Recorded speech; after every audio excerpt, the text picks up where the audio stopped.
Hello everyone, इस video में हम लोग methods of charging a body, that is एक बॉडी को कैसे चार्ज किया जाए। वैसे बॉडी में तो चार्जेस होते ही हैं, जितने इलेक्ट्रॉन्स होते हैं उतने प्रोटॉन्स होते हैं। मतलब न्यूट्रल बॉडी की बात करें तो इसमें नेगेटिव चार्जेस होते हैं और पॉजिटिव चार्जेस भी होते हैं, बट नेट जो चार्ज होता है उस बॉडी में वो जीरो होता है। बात समझ आ रही है?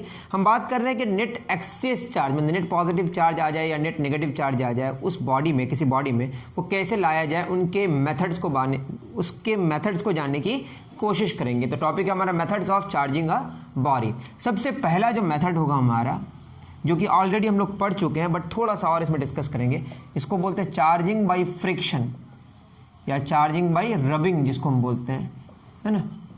रब करके, घस करके किसी बॉडी में चार्ज हम लोग पैदा करते हैं। ये बेसिकली इंसुलेटर्स में बात करते हैं हम लोग। किस में बात करते हैं? इंसुलेटर्स में। जैसे आपने ये तो एक्सपेरिमेंट ऐसे किया ही होगा कि इस तरह से अपने सर के बाल से इसको, अपने कंघी को रगड़ा होगा, उसके बाद जो कागज़ के टुकड़े हैं वो क्या हो जाते हैं? अट्रैक्ट हो जाते हैं। क्या हो जाते हैं? अट्रैक्ट हो जाते हैं। तो इन चीज़ों को अगर देखा जाए, दो बॉडीज़ है हमारे पास, एक बॉडी ए है और एक बॉडी बी है हमारे पास। इन दोनों बॉडी को अगर हम रगड़ें, ए को बी के साथ अगर रब करें, तो फ्रिक्शन की वजह से इसमें भी चार्ज आ जाएगा और इसमें भी चार्ज आ जाएगा। तो इसमें हम लोग डिस्कस ऑलरेडी कर चुके हैं, मेरे इससे पहले वाले वीडियो में देखिएगा तो सारी बातें हमने कर चुका है। मानते हैं कि रब करने के बाद, आफ्टर रबिंग, रब करने के बाद देखा क्या गया कि ये जो ए और बी है, ए में कुछ इलेक्ट्रॉन्स थे, प्रोटॉन्स थे, न्यूट्रल था ये। बी में भी कुछ इलेक्ट्रॉन्स थे, प्रोटॉन्स थे, सेम थे, तो न्यूट्रल था। ये भी न्यूट्रल और ये भी न्यूट्रल। अब क्या हुआ कि रब करने की वजह से कुछ इलेक्ट्रॉन्स किससे, ए से बी में, ए से बी में क्या हो गए? ट्रांसफ़र हो गए। कुछ इलेक्ट्रॉन्स ए से बी में ट्रांसफ़र हो गए। कितने इलेक्ट्रॉन्स ट्रांसफ़र हुए? हमने ये भी बताया था कि ए और बी में, मतलब ए से बी में जो ट्रांसफ़र होगा वो प्रोटॉन्स नहीं हो सकता। क्यों? क्योंकि प्रोटॉन्स न्यूक्लियस के अंदर होता है और न्यूक्लियस बहुत ही ज़्यादा हैवी होता है, वो इधर उधर नहीं कर सकता। कौन से इलेक्ट्रॉन्स ट्रांसफ़र होते हैं? जो इलेक्ट्रॉन्स बिल्कुल लूज होते हैं, ठीक है, मतलब न्यूक्लियस से दूर होता है। मानते हैं कि 10 इलेक्ट्रॉन्स ट्रांसफ़र हो गए। कितने ट्रांसफ़र हो गए? और हमने बोला था कि इलेक्ट्रॉन्स का ट्रांसफ़र होने की वजह से ही, इसमें एक बार मैं डिस्कस और भी कर देता हूँ। एक ही बात अगर करें, इसमें मान लेते हैं कि 100 इलेक्ट्रॉन्स, जो पुरानी कहानी हमारी, 100 इलेक्ट्रॉन्स थे और 100 प्रोटॉन्स। मानते हैं बस करोड़ों होंगे वैसे। बी में भी कितने इलेक्ट्रॉन्स? 100 इलेक्ट्रॉन्स, मतलब 100 इलेक्ट्रॉन्स, 100 प्रोटॉन्स। एक इलेक्ट्रॉन या एक प्रोटॉन में जो चार्ज होता है वो एलिमेंट्री चार्ज के बराबर होता है। वो कितना के बराबर? ई के बराबर, 1.6 10 पे पावर -19 कूलम्ब। तो 100 इलेक्ट्रॉन्स में, इलेक्ट्रॉन में नेगेटिव चार्ज होता है, इसमें होगा -100 ई और इसमें होगा +100 ई। नेट चार्ज कितना हो जाएगा इसका? 0। यहाँ पे कितना हो जाएगा? -100 ई, इसमें क्या हो जाएगा? +100 ई। नेट चार्ज क्या होगा? 0। ट्रांसफ़र कौन हुए? 10 इलेक्ट्रॉन्स। जब 10 इलेक्ट्रॉन्स ट्रांसफ़र हो जाएंगे तो अब इस पर कितना बचेगा? इसमें बचेगा हमारे पास 90 इलेक्ट्रॉन्स, दैट इज़ 90 इलेक्ट्रॉन्स, और प्रोटॉन्स में कोई कमी नहीं होगी। रिलेटिवली प्रोटॉन्स क्या हो जाएगा? ज़्यादा हो जाएगा इलेक्ट्रॉन्स की तुलना में। और यहाँ पे इलेक्ट्रॉन्स चूँकि गया तो इसमें हो जाएगा 110 इलेक्ट्रॉन्स और 100 प्रोटॉन्स। प्रोटॉन्स में कोई कमी नहीं आई, बट प्रोटॉन्स इलेक्ट्रॉन्स की तुलना में कम हो गए। यहाँ पे हो जाएगा -110 ई और ये होगा +100 ई। जोड़ के देखिएगा तो ये आएगा -10 ई। ये नॉर्मल एडिशन है, स्केलर एडिशन बोलते हैं इसको। इसमें क्या हो जाएगा? -90 ई, इसमें हो जाएगा +100 ई। जोड़ के देखेंगे तो आएगा +10 ई। तो ये हो गया पॉजिटिवली चार्ज और ये हो गया नेगेटिवली चार्ज। शुरू में 0 + 0 कितना था? 0।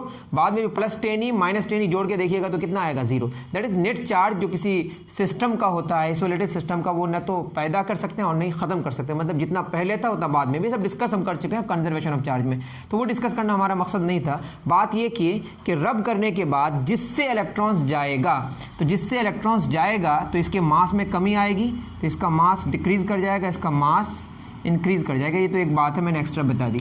लेकिन बात यह है कि जिससे इलेक्ट्रॉन्स जाएगा उसमें वो पॉजिटिवली चार्ज हो जाएगा और जिसमें जाएगा वो नेगेटिवली चार्ज हो जाएगा। लेकिन इलेक्ट्रॉन का मास इतना कम है कि उसको मेज़र करना बड़ा मुश्किल है कि किससे इलेक्ट्रॉन्स गया और किस में गया। तो कन्वेंशनली कुछ चीज़ें एकदम मान ली गई हैं।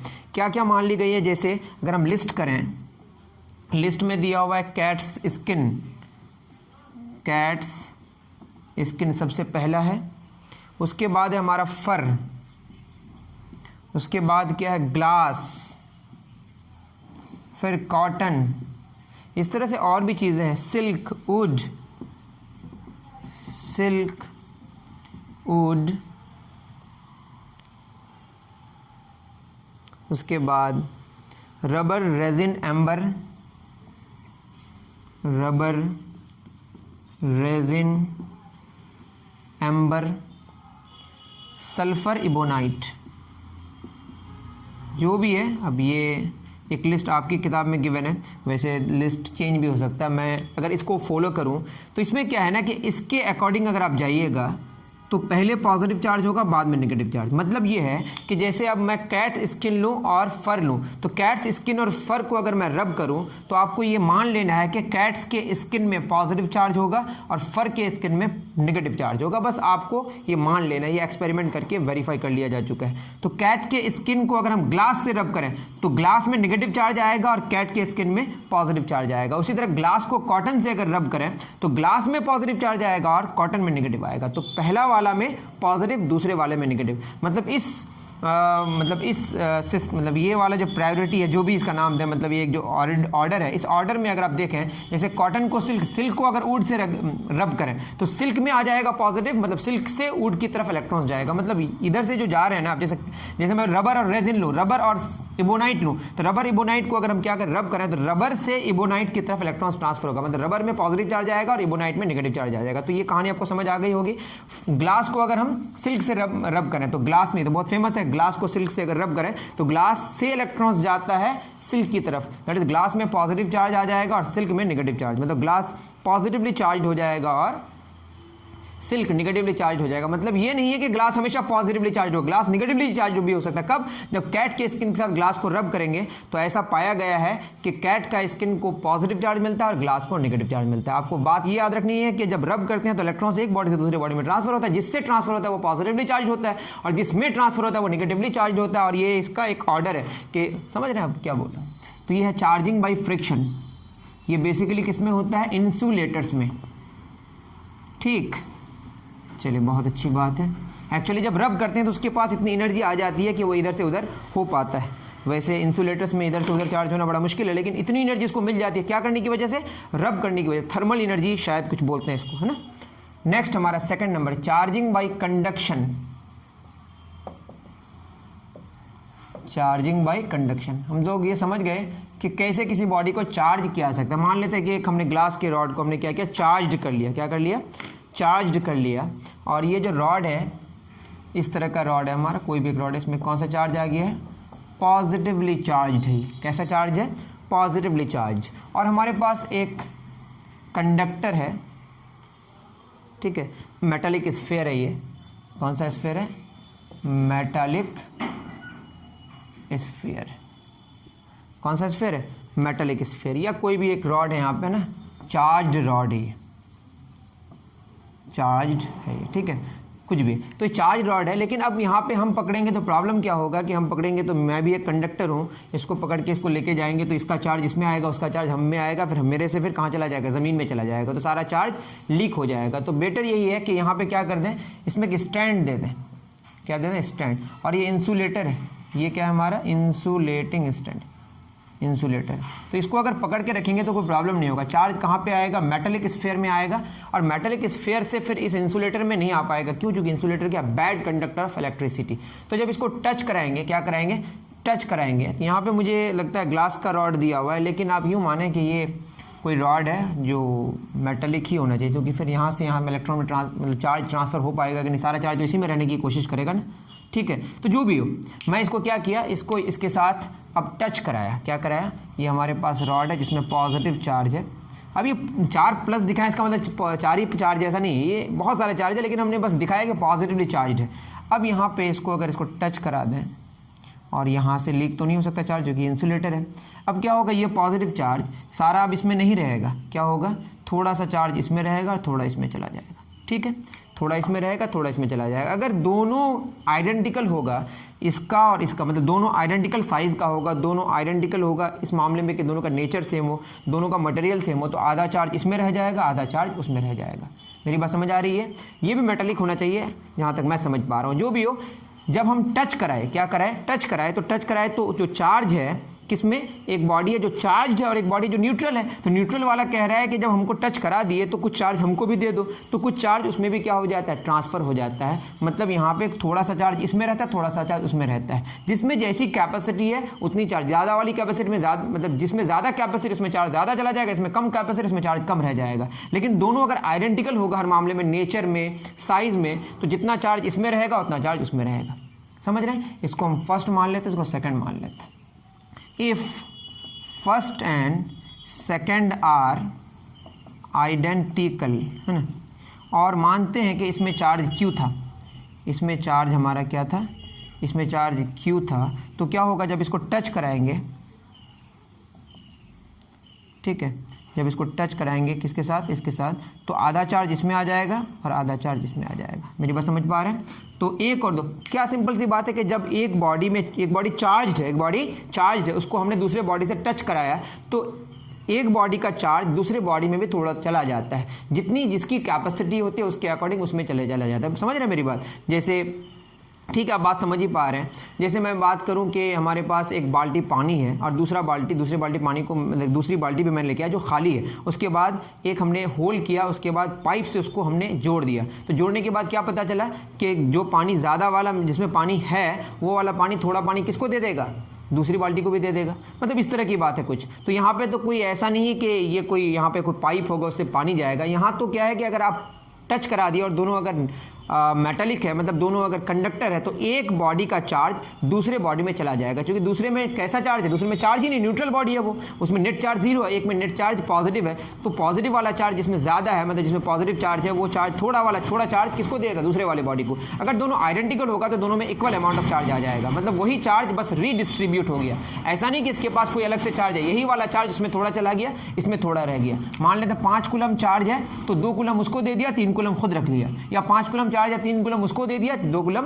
अब ऐसे ही क्यों नहीं चला जाता है, इसका रीजन ये है कि बीच में क्या है, हमारे पास हवा है और हवा से होकर इलेक्ट्रिसिटी फ्लो नहीं कर सकती। जब टच करा देते हैं फिर मेटालिक स्फीयर में चार्ज चला जाता है। तो इस तरह से टच करा के किसी बॉडी से दूसरे बॉडी में चार्ज को मतलब एक बॉडी का चार्ज को दूसरे बॉडी में थोड़ा सा दे देना या ज़्यादा अमाउंट दे देना, कुछ खुद रखना, खुद दूसरे को दे देना। इस तरह से टच करा के, क्या करा के, टच करा के, इसको बोलते हैं चार्जिंग बाई कंडक्शन। आप पढ़िएगा तो बात समझ आ जाएगी।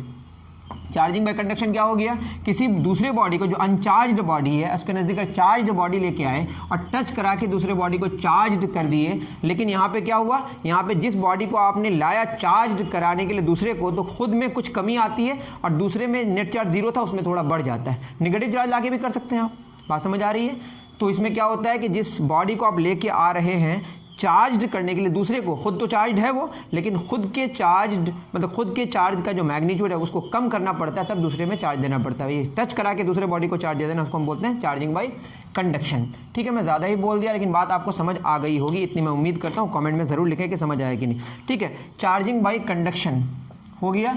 टच करा के किसी दूसरे बॉडी को चार्ज कर देना, खुद को कम करना पड़ता है, इसमें खुद के चार्ज की वैल्यू को कम करना पड़ता है, तभी दूसरे को हम कंडक्शन के द्वारा चार्ज कर सकते हैं। लेकिन ये इंपॉर्टेंट, अब देखिए, यह चार्जिंग बाय इंडक्शन, वो था कंडक्शन छू के, अब ये होगा चार्जिंग बाय इंडक्शन बगैर छू के। इंडक्शन मोटर, इंडक्शन चूल्हा सब देखे ही होंगे। इंडक्शन इंड्यूस वर्ड से आया, जैसे कंडक्शन कंडक्ट से आया है, कंडक्ट करेगा, छू के बात होगी, और यहाँ पे बगैर छू के चार्जिंग बाय इंडक्शन। यहाँ कैसे होगा, यहाँ पे भी हमें एक रॉड तो चाहिए ही। मान लेते हैं ये पॉजिटिवली चार्ज रॉड है और हमारे पास एक स्फीयर है। बहुत तरीके से कर सकते हैं, ये पहला तरीका देख लेते हैं। मेथड 1 लिख दीजिए आप। मेथड 1 क्या है, हमारे पास एक पॉजिटिवली चार्ज रॉड है और ये मेटालिक स्फीयर है। क्या है ये, मेटालिक स्फीयर। 2 मेटालिक स्फीयर ले लेते हैं। एक पहले ये वाला तरीका आपको बता देते हैं, ये बुक में आपका नहीं है। इसमें भी हम इंसुलेटिंग स्टैंड ले लेते हैं जिससे होकर हम पकड़ सकें इसको और जिससे कोई प्रॉब्लम ना हो। अब बताइए, अगर ये हमारे पास पॉजिटिवली चार्ज रॉड है और ये हमारा न्यूट्रल है, तो अब खुद सोचिए कि यहाँ जो ये न्यूट्रल है और ये भी न्यूट्रल है, तो न्यूट्रल होने की वजह से, और ये दोनों हमारा कंडक्टर है और इसको हम टच करा के रखें, मतलब इलेक्ट्रिकली ये कनेक्टेड है, इलेक्ट्रिकली कनेक्टेड है। अब ये पॉजिटिव चार्ज क्या करेगा, इसके अंदर जो नेगेटिव चार्ज है उसको अट्रैक्ट करेगा, मतलब नेगेटिव चार्ज को वो नज़दीक बुलाएगा। अब ये हवा है बीच में चूंकि, और इसीलिए हवा के थ्रू इलेक्ट्रिसिटी फ्लो नहीं कर सकती, इसका मतलब यहाँ से इलेक्ट्रिसिटी फ्लो नहीं कर सकती, बस वो नज़दीक बुलाएगा लेकिन और पास नहीं बुला सकता, ये हमारा सबसे नज़दीक हो गया। और पॉजिटिव को रिपेल करेगा तो पॉजिटिव यहाँ आ सकता है, लेकिन चूंकि यहाँ पे कनेक्टेड है, इलेक्ट्रिकली कनेक्टेड है, तो पॉजिटिव उस पार भी जा सकता है, तो ये सारा पॉजिटिव कहाँ चला जाएगा, इससे दूर चला जाएगा। तो पॉजिटिव को रिपेल करेगा और निगेटिव को अट्रैक्ट करेगा, और इतना हैवी है कि यहाँ पे ये इसको पूरी तरह खींच नहीं सकता। वैसे क्या हो सकता था, इन दोनों में अट्रैक्शन होगा और इन दोनों में रिपल्शन होगा, रिपल्शन कम होगा, अट्रैक्शन ज़्यादा होगा तो खींच भी सकता है, अगर वो छोटा छोटा होगा, जो कि होता है किसके केस में, कागज़ के टुकड़ों को खींच लेता है, लेकिन ये इनर्शिया इसका ज़्यादा, इसका मास ज़्यादा है तो इतना खींच नहीं पाएगा, इतना आप मान लीजिए। ठीक है, तो क्या हुआ, ये आप पकड़ के रखें, तो ये पॉजिटिव चार्ज है, निगेटिव को क्या किया, अट्रैक्ट किया, पॉजिटिव को रिपेल किया, निगेटिव को नज़दीक से नज़दीक किया और पॉजिटिव को दूर से दूर किया, क्योंकि पॉजिटिव को रिपेल कर रहा है और निगेटिव को अट्रैक्ट कर रहा है। इतना दूर और इससे दूर क्यों नहीं कर सकता, क्योंकि उसके बाद हवा है, इससे नज़दीक क्यों नहीं कर सकता, क्योंकि बीच में हवा है। क्लियर है, तो बात ये हो गई कि निगेटिव को नज़दीक किया, पॉजिटिव को दूर किया। अब क्या होगा, ये फर्स्ट स्टेप हमारा हो गया। सेकेंड स्टेप क्या होगा, अब क्या है कि हमने इस रॉड को यहीं पर रखा, अभी इसमें कोई कमी नहीं आ रही है, बस रीडिस्ट्रीब्यूट हो जा रहा है इधर इधर, इसको बोलते हैं हम लोग बाउंड चार्ज। और ये जो है ना फ्री चार्ज है, बिल्कुल अलग हो गया, और यहाँ पे भी बाउंड चार्ज है, अगर हम इसको हटा दें फिर ये अपने आप न्यूट्रल हो जाएगा। न्यूट्रल तो अभी भी है वो, लेकिन अब अगर इसको हम पीछे हटा दें, इसको मतलब दूर कर दें या इसको इस चार्ज को हटा दें, तो क्या हो जाएगा, ये पॉजिटिव निगेटिव आपस में फिर आके रीडिस्ट्रीब्यूट हो जाएगा, क्योंकि कोई इसको खींचने वाला नहीं होगा। समझ रहे हैं आप, ये पॉजिटिव अभी तैनात है। अब हमने क्या किया, ये जो मेटेलिक बॉडी और ये मेटेलिक बॉडी है, दोनों को अलग अलग करें, छोटा बड़ा नहीं हो गया, बस मेरा फिगर ख़राब बन रहा है। तो क्या हो जाएगा, ये निगेटिव चार्ज अब भी क्या है, अट्रैक्टेड है, अब ये पॉजिटिव चार्ज अब भी क्या है, रिपेल्ड है। लेकिन अब देखिए कहानी, बीच में यहाँ पे हवा आ गई। हवा आने का मतलब ये है कि इसको अब हटा भी दें, इसको अगर हम रख भी दें यहाँ पे, तो अब ये एक दूसरे को क्या नहीं हो सकता, यहाँ से ये पॉजिटिव इसमें नहीं आ सकता, निगेटिव उसमें नहीं जा सकता, मतलब न्यूट्रल होने का और कोई चांस ही नहीं बनता। तो थर्ड नंबर क्या किए हम, थर्ड नंबर इसको भी हटा दिए, इसको हटा देंगे तो क्या हो जाएगा, और इन दोनों को दूर कर दिए तो क्या हो जाएगा, ये हमारा बहुत दूर कर दिए, तो क्या हो जाएगा, इसमें आ जाएगा निगेटिव, और ये इतना दूर कर दिए कि इन एक दूसरे का कोई इन्फ्लुएंस नहीं है, तो इसमें निगेटिव चार्ज ऑटोमेटिकली सारे चारों तरफ आ जाएगा, और यहाँ पे पॉजिटिव चार्ज चारों तरफ आ जाएगा। क्यों चारों तरफ आ जाएगा, स्फीयर के सरफेस में आ जाएगा, ये मैंने बता चुका है कि दो चार्जेस, अब मतलब पॉजिटिव को क्या करता है, रिपेल करता है, दूर दूर होने की कोशिश करता है। जब दूर दूर होने की कोशिश करेगा तो कहाँ रहेगा, एकदम सरफेस में आके। आप याद रख लें, कंडक्टर में सारा चार्ज कहाँ पे आके रहता है, सरफेस में आके रहता है। ये बात आप समझ गए। तो ये अब देखिए, यहाँ पे पॉजिटिवली चार्ज था, इसके चार्ज में कोई कमी नहीं आई, लेकिन हमने क्या किया, इसको तैनात करके, इसको नज़दीक लाके, इसको निगेटिवली चार्ज कर दिया, उसको पॉजिटिवली चार्ज कर दिया, और बगैर छू के, समझ रहे हैं, जो बॉडी चार्ज था, जिसकी वजह से ये दोनों बॉडी निगेटिवली चार्ज और एक पॉजिटिवली चार्ज हुआ, उसको हमने टच नहीं कराया, टच किए बिना को निगेटिवली चार्ज कर दिया, एक को पॉजिटिवली चार्ज कर दिया, और जिसको लेके आए थे चार्ज करने के लिए दूसरे को, उसके चार्ज में कोई कमी नहीं आई। ऐसे चार्जिंग को, ऐसे मेथड ऑफ चार्जिंग को बोलते हैं चार्जिंग बाय इंडक्शन। तो एक मेथड 1 हो गया ये। दूसरा मेथड क्या है, अर्थिंग वाला। कौन सा वाला, आप चाहें तो इसमें पॉजिटिव अगर करना है, इसमें नेगेटिव करना है, तो आपको क्या करना पड़ेगा, निगेटिवली चार्ज रॉड को नज़दीक लेके आना पड़ेगा। दूसरा मेथड है अर्थिंग वाला। अर्थिंग वाला मेथड भी देख लेते हैं। अर्थिंग वाला मेथड क्या कहता है, मेथड 2 ये कहता है कि ठीक है, आप रॉड लेके आएँ, बहुत अच्छी बात है, पॉजिटिवली चार्ज निगेटिव कुछ भी लेके आए, ठीक है, और नज़दीक में आपके पास वही, ठीक है। तो पॉजिटिव क्या करेगा, निगेटिव चार्ज को अट्रैक्ट करेगा, सेम वही वाली कहानी, और पॉजिटिव को क्या करेगा, रिपेल करेगा। अब क्या करते हैं हम, ये फर्स्ट बात हो गई। अब ये फर्स्ट बात हो गई। सेकंड क्या कह रहा है कि ये आप इसको ऐसे ही रखिए, है ना, उसके बाद ये जो आपका रॉड है, इसमें पूरी कहानी आपकी किताब में नहीं बताया है ना, और ये निगेटिवली चार्ज। अब क्या किया, यहाँ पे हमने अर्थिंग कर दिया। जब अर्थिंग करेंगे तो ज़मीन में ना इलेक्ट्रॉन्स इन्फिनाइट है, तो ये पॉजिटिव चार्ज है, ये तो फ्लो नहीं कर सकता है, ऐसा मानते हैं हम लोग। तो क्या हो जाएगा कि जो पॉजिटिव चार्ज है, यहाँ पे जो भी पॉजिटिव था, है ना, बस मैं इसे दिखा रहा हूँ, था, अब यहाँ से इलेक्ट्रॉन्स आएगा, कहाँ से, अर्थ से। अर्थ से इलेक्ट्रॉन्स आ रहा है, ई माइनस लिख देते हैं, अर्थ से इलेक्ट्रॉन्स आ रहा है। मैंने क्या बोला था, जो भी मूव करेगा, कौन मूव करेगा, इलेक्ट्रॉन्स। तो ये इलेक्ट्रॉन्स यहाँ पे आके इस पॉजिटिव को क्या करेगा, न्यूट्रल कर देगा।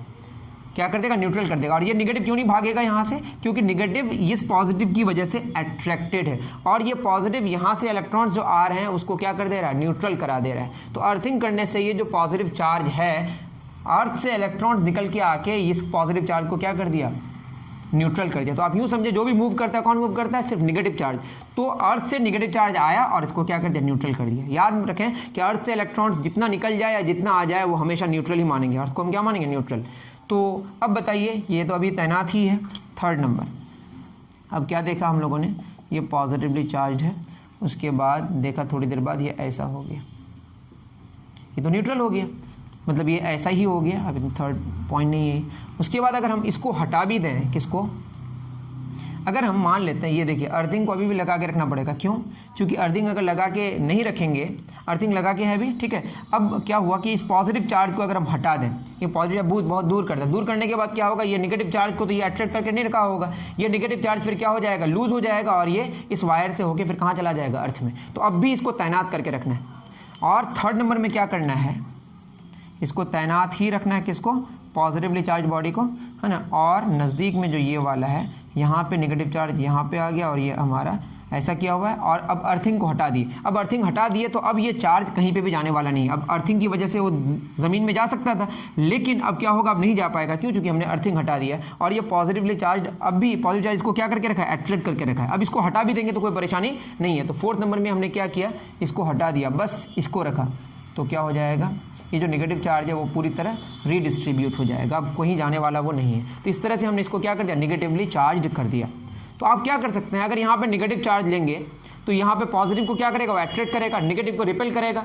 फिर यहाँ पे वैसे ही रखेंगे, यहाँ पे पॉजिटिव अट्रैक्टेड है, नेगेटिव रिपेल्ड है। अब ये नेगेटिव चार्ज जो है ना वो चला जाएगा अर्थ में डायरेक्ट, क्यों, चूंकि नेगेटिव ही मूव करता है। कौन मूव करता है, नेगेटिव। यहाँ पे पॉजिटिव था तो इलेक्ट्रॉन्स आके इसको न्यूट्रल किया था, अब यहाँ पे अगर नेगेटिव आ जाएगा तो वो सीधे वो चला जाएगा। तो आप खुद करें, मतलब ये हमने क्या किया, नेगेटिवली चार्ज किया। और आपको अगर पॉजिटिवली चार्ज करना है तो यहाँ पे नेगेटिव लाना है, तो पॉजिटिव यहाँ आएगा, नेगेटिव यहाँ आएगा, यहाँ पे नेगेटिव रहेगा, यहाँ पॉजिटिव, यहाँ नेगेटिव, नेगेटिव खुद चला जाएगा। उसके बाद क्या होगा, फिर इसको रखेंगे, फिर उसके बाद अर्थिंग को हटा देंगे, अर्थिंग को हटा देंगे तो अब चार्ज जाने का कोई संभावना नहीं है, पॉजिटिव रहेगा, ये पॉजिटिव रीडिस्ट्रीब्यूट हो जाएगा, इसको आप हटा देंगे।